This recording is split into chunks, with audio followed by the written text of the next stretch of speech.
ሰላም በኢትዮጵያ መንጃ ፍቃድ ከኢትዮጵያ ውጭ መንዳት እንደሚችሉ ያውቁ ነበር? ዛሬ ያውቃሉ። እንዴት በኢትዮጵያ መንጃ ፍቃድ ከኢትዮጵያ ውጭ መንዳት እንደሚቻል አብራችሁን እየሄዳችሁ ዛሬ ያሳያችኋለሁ። ካልሞትኩ ማለት ነው፣ ከተረፍኩ። So this is Jacob, my roommate. Hello, I'm Jacob. Cool guy, yeah. And we're about to try driving in the US. Absolutely. And he's willing to be a passenger. He's I don't know if, yeah, he's a brave guy, as you can see. But yeah, I'll be trying to drive on US roads for the first time. Let's see how it goes. It'll be great. So Jacob, Yeah. what do you think of my driving? Are you scared for your life? Well, What? I mean, everything's been great so far. I mean, I don't think I'm a scary driver, am I? I don't think so at all. No. We are home! Yes. And both Yes, me we and made it Jacob back. are in two I'm pieces. only missing 3 fingers. Just 3. That's great for the first time. That's what I'm saying. Jeans. So, ከኢትዮጵያ ውጪ ለመንዳት መጀመሪያ ኢትዮጵያ ውስጥ ራሱ መንጃ ፍቃድ ያስፈልጋቸዋል። መንጃ ፍቃዳችሁን ይዛችሁ ወደ መንገድ ትራንስፖርት መሄድ ይጠበቅባችኋል በሚቀጥል። ከዛ መንገድ ትራንስፖርት ሄዳችሁ መንጃ ፍቃዴ ኢንተርናሽናል እንዲሆን እፈልጋለሁ እባካችሁ ተባበሩኝ ትላችኋላችሁ። ከዛ መንገድ ትራንስፖርቶች መጀመሪያ መንጃ ፍቃዱ መታደሻውን ጊዜ ያሉ መታደሻው ደርሷል። ከዛ የ1 አመት ያድሱላችኋል። እሱ ላይ ለኢንተርናሽናል እንዲሆን የ1 አመት ይጨመርበትና 1 አመቷ ለኢንተርናሽናል የምትሰራ ነች። ተጨማሪ ክፍያም ይኖረዋል ለኢንተርናሽናል እንትን የሚል። ከዛ መንጃ ፍቃዳችሁን ያድሱትና በጊዜው ባለው ጊዜ ሌላ ወረቀት ይሰጧችኋል። እንደዚህ አይነት ወረቀት ይሰጧችኋል። እዚህ ወረቀት ላይ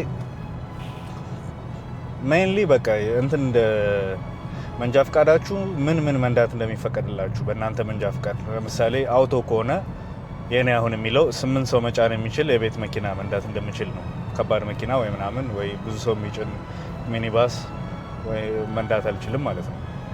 ስለዚህ እሱን የሚገልጽ በእንግሊዝኛ የተጻፈ ደብዳቤ ይጽፉላችኋል። አሁን የኔን ስሜን አድርገው ፎቶዬን አድርገው ማህተም አድርገው የመንገድ ትራንስፖርት ይሄ ሰው እንደዚህ የመንጃ ፍቃድ አለው እና የ1 አመት የውጭ ሀገር መንጃ ፈቃድ ሰጥተነዋል ብለው ይጽፉላችኋል። ደብዳቤ ይጽፉላችኋል ማለት ነው። ፎቶዎቹን አድርገው ማህተም መጥተው። ስለዚህ ኖርማሊ የሚሰጠው የውጭ ሀገር ኢንተርናሽናል መንጃ ፍቃድ ለ1 አመት ነው። ከዛ እሱን ትይዙና ግን እዛ ጋር አያልቅም ፕሮሰሱ። ይሄን ወረቀት ሳገኝ እዛው ጋር አላለቀም። ከዛ በመቀጠል ደግሞ ውጭ ጉዳይ መሄድ አለባችሁ። ደብዳቤውን ይዛችሁ ውጭ ጉዳይ ትሄዳላችሁ። ውጭ ጉዳይ ሄዳችሁ ምንድነው የሚባለው ሰርቲፋይ ታስደርጉታላችሁ ወይም ታረጋግጡታላችሁ ማለት ነው። ሌላም ሀገር እንዲሰራ በውጭ ሀገር ውጭ ጉዳይ ሄዶ እውቅና ማግኘት አለበት። ውጭ ጉዳይ ትንሽ ትሰለፋላችሁ፣ ትንሽ ትንገላታላችሁ። ከዛ ሰልፉን ከጨረሳችሁ በኋላ 1 2 3 ቦታ ማህተም ያደርጉላችኋል፣ እውቅና ይሰጠዋል። ብዙ ነው። ውጭ ጉዳይ አድካሚ ነበር። መንገድ ትራንስፖርት እውነት ለመናገር በጣም ፈጣን ነበር። 1500 ብር እንደዚህ። አሁን 2017 ግማሽ አመት ላይ ነገር ማለት ነው። 1500 ብር እንደዚህ ነው የፈጀብኝ እንትን ለማለት ኢንተርናሽናል ለማድረግና ለማደስ በዛው።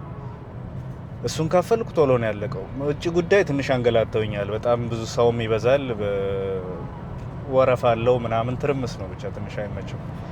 ብቻ እዛ ትሄዱና እዛ ደግሞ 200 ምናምን ብር ያስከፍለውኛል። በአጠቃላይ 1700 ብር ነው የፈጀብኝ። በአንድ ቀን ነው ያለቀው። ግን ሁለቱም በአንድ ቀን ያለቀ ጉዳይ ነው።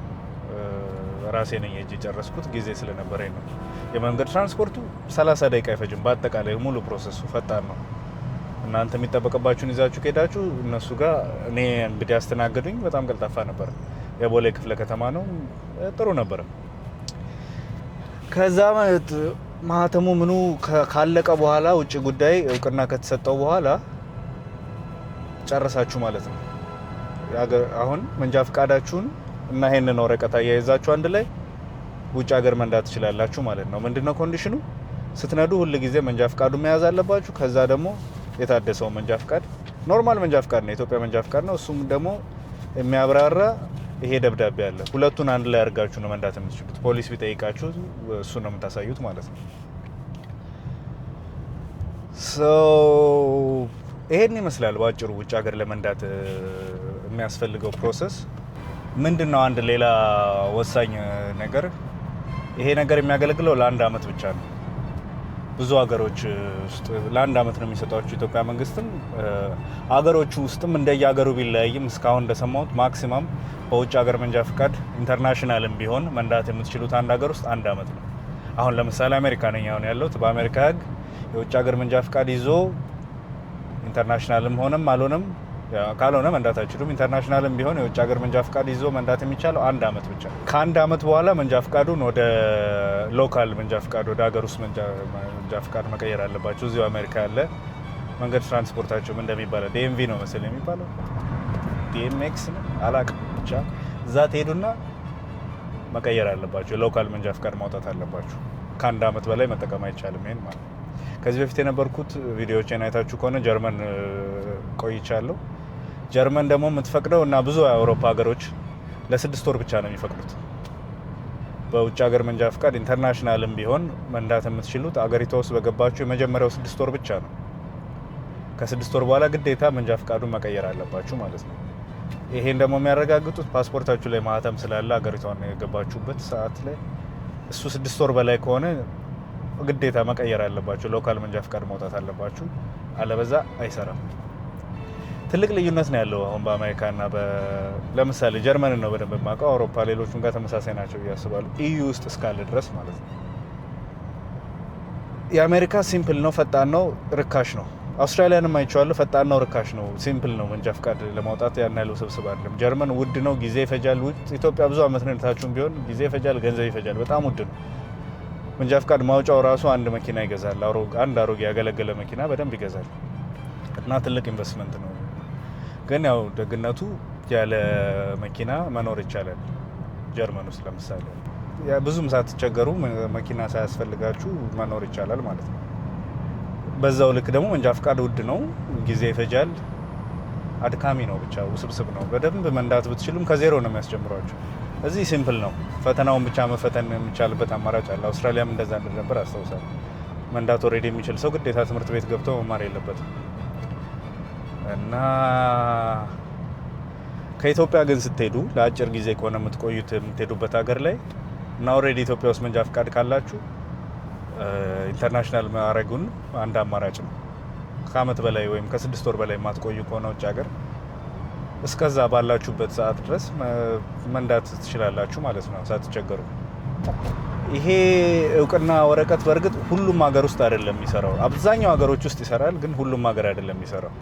የተወሰኑ ሀገሮች የዚህን ስምምነቱን ስለማይቀበሉ በሆነ ስምምነት ምክንያት ነው የሚሰራው ይሄ ነገር።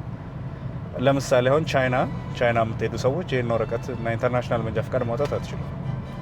ወይ እዛው ማውጣት አለባችሁ ወይ ሌላ ፕሮሰስ መከተል አለባችሁ። አላቅም እንዴት እንደሆነ ነው፣ ግን በዚህኛው አሰራር የማይቀበሉ ጥቂት ሀገሮች እንዳሉ አውቃለሁ። ለበጣም ብዙ ሀገሮች ይሰራል ይሄ ነገር። በነገራችን ላይ ለኢትዮጵያም ይሰራል። አንድ ኢትዮጵያ ውስጥ አንድ ሌላ ሀገር አሁን ለምሳሌ አንድ አሜሪካዊ ኢትዮጵያ ቢመጣ የሀገሩ መንጃ ፍቃድ ኢንተርናሽናል እስካረገ ድረስ ኢትዮጵያ ውስጥ መንዳት ይችላል። ምንም ችግር የለውም። ግዴታ ኢትዮጵያ መንጃ ፍቃድ አውጣ አይባልም። አንለስ ኢትዮጵያ ውስጥ ከ1 አመት በላይ የሚቆይ ካልሆነ፣ ከ1 አመት በላይ ኢትዮጵያ ውስጥ የሚቆይ ከሆነ እሱም የኢትዮጵያ መንጃ ፍቃድ መንገድ ትራንስፖርት ሄዶ ማውጣት ይኖርበታል ማለት ነው። ስለዚህ ሁሉም ሀገር አይደለም ይሄ ፕሮሰስ፣ ብዙ ሀገሮች ላይ ይሰራል። ሌላ ሀገር ላይ ሄዳችሁ እንዳትቸገሩ ወይም ሰው ላይ ጥገኛ እንዳትሆኑ። ለምሳሌ መኪና መከራየት የምትችሉበት አጋጣሚ ካላችሁ ግዴታ ሰው የሚያንቀሳቀሳችሁ ሰው አስፈላጊ ላይሆን ይችላል መንዳት የምትችሉ ከሆነ። ኦር እንደኔ አሁን መኪና የሚያወሳችሁ የሚያበድራችሁ ካለ ራሳችሁ ነዳጅ ሞልታችሁ መንቀሳቀስ ከኡበር ወይም ከታክሲ ከመጠቀም በጣም ይረክሳል። ነፃነትም ይሰጣችኋል። የፈለጋችሁት ቦታ መሄድ፣ ማቆም፣ መገብየት፣ መዝናናት ትችላላችሁ ማለት ነው። እና በአጠቃላይ ውጭ ሀገር የመንዳት በኢትዮጵያ መንጃ ፍቃድ ውጭ ሀገር የመንዳት ሂደት ይሄን ይመስላል። ሙሉ መረጃ ያገኛችሁ ይመስለኛል። የቀረ ነገር ካለ ኮሜንት ላይ ያሳውቁኝ። የተሳሳትኩትም ነገር ካለ በዛው አርሙኝ እና ውጭ ሀገር ስትነዱ ግን የትም ብትነዱ ኢትዮጵያም ሆነ ውጭ ሀገር 30 የሆነው በምክንያት ነው። ህግና ስርዓት ያከበራችሁ አሽከርክሩ። መልካም መንገድ ይሁንላችሁ። ይመቻችሁ። ሳልገጭ ወደ መኪና ከኋላ ተንቀረፈፍኩባቸው መሰለኝ። ቤት ላሳልፍ መንገዱ እንደሆነ ዋን ዌይ ነው። ምንም ማድረግ አይቻልም። እያየ ነው እንግዲህ የት ልሂድ። ከኋላ መብራት ያበራል ምናምን የሆነ ሁከት እየፈጠረ ነው።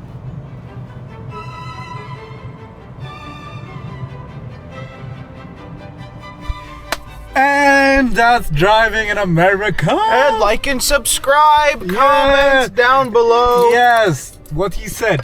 And Mr. Beast is here. Yeah. Woohoo! Thank you, Jacob. New car. I really appreciate it. And I didn't even need my extra sheet of my driver's license. Yeah. Well, I'll tell you all about it. And thanks for watching. Peace. Thank you, bro.